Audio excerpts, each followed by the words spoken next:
کیا آپ نے کبھی کوئی ایسی پریس کانفرنس دیکھی ہے کہ جس میں کوئی شخص جو ہے اس کے ارد گرد لاشیں ہی لاشیں ہوں اور وہ ان لاشوں کے درمیان ایک پوڈیم پہ کھڑا ہو کے اور پریس کانفرنس کر رہا ہو؟ تو یہ ایک ایسی انوکھی اور منفرد پریس کانفرنس جو ہے وہ کل رات کو غزہ کے الاہلی عرب ہاسپٹل کے ڈائریکٹر نے کی ہے اور اسکرین پہ آپ کو نظر بھی آ رہی ہے۔ اور اس پریس کانفرنس میں آپ دیکھیں کہ اس کے سامنے جو لوگ بیٹھے ہوئے ہیں، کسی نے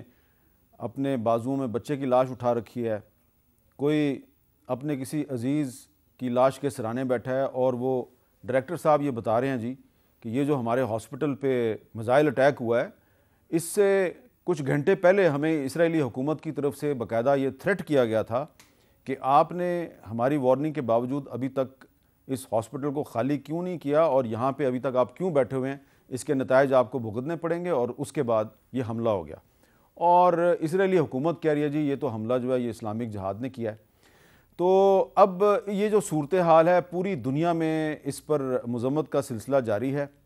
اور آج پاکستان پیپلز پارٹی کے چیئرمین بلاول بھٹو زرداری صاحب جو ہیں، انہوں نے بھی اس سلسلے میں جو کراچی میں جلسہ ہے اس میں بڑے بھرپور انداز میں فلسطینیوں کی حمایت کی ہے۔ تو ان کا ایک ریلیونٹ کلپ ہے، وہ میں ضرور آپ کو سنوانا چاہوں گا۔ ہم اپنے فلسطینی بہن بھائیوں کو اظہار یکجہتی دکھانے کے لیے جمع ہوئے ہیں، دنیا کو دکھانے کے لیے، ہمارے مظلوم فلسطینی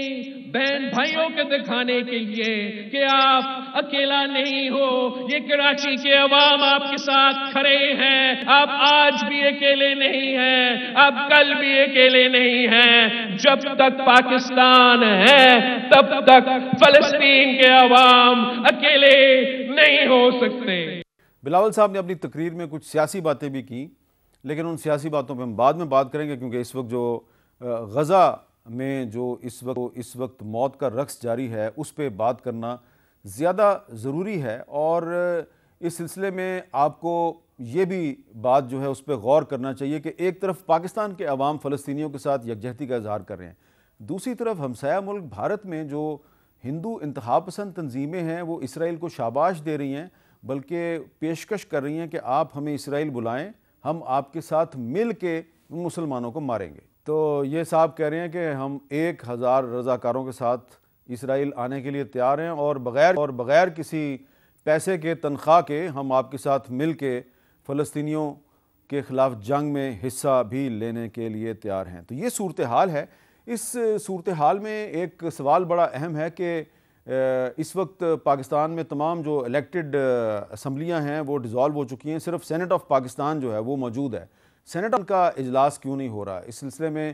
پرسوں ہمارے پروگرام میں کچھ سینیٹرز نے یہ کہا تھا کہ ہم اجلاس بلانا چاہتے ہیں لیکن اجلاس نہیں بلایا جا رہا، تو یہ بھی بات کریں گے۔ ہمارے ساتھ آج موجود ہیں سینیٹر عفنان اللہ صاحب، مسلم لیگ نون کے سینئر رہنما ہیں، جناب سینیٹر ولید اقبال صاحب، پاکستان تحریک انصاف سے ان کا تعلق ہے، اور جناب سینیٹر سلیم مانڈوی والا صاحب پاکستان پیپلز پارٹی کے سینئر رہنما ہیں۔ مانڈوی والا صاحب، آپ سے میں گفتگو کا آغاز کروں گا کہ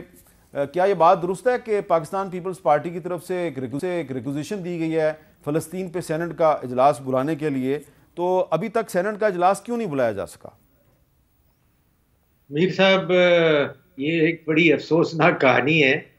یہ تیسری ریکوزیشن ہے۔ آپ امیجن کریں، ایک ریکوزیشن ہوئی جس میں یہ کہا گیا کہ سگنیچرز غلط تھے، دوسری ریکوزیشن ہوئی جس میں سینیٹر سے ان کے سگنیچرز واپس لیے گئے کہ جی آپ یہ سگنیچرز وڈرا کریں۔ تو میں سمجھتا ہوں کہ یہ اب تیسری ہم نے ریکوزیشن کی ہے، یہ فلسطین کے اوپر ہے، جو کہ مجھے امید ہے کہ شاید کوئی ریئلائزیشن ہو اور اس کو ایکسیپٹ کیا جائے۔ اور میں نے تو کوشش کی ہے کہ ہمارے جتنے سینیٹرز ہیں وہ اس میں پارٹیسپیٹ کریں، بٹ کچھ پارٹیاں ہیں جو کہ ریزسٹ کر رہی ہیں سینٹ کا اجلاس بلانے کے لیے۔ تو یہ میں خود پریشان ہوں کہ سینٹ کا اجلاس تو کبھی بھی کسی پارٹی نے روکا نہیں، اور اسپیشلی ریکوزیشن تو ہمیشہ ہر پارٹی نے بڑھ چڑھ کے اس میں پارٹیسپیٹ کیا، اور جو بھی پبلک انٹرسٹ کے ایشوز ہوتے ہیں ریکوزیشن میں۔ تو میں خود اس دفعہ ذرا تھوڑا کنفیوز ہوں کہ یہ کیوں ہو رہا ہے اور اس کی کیا وجہ ہے۔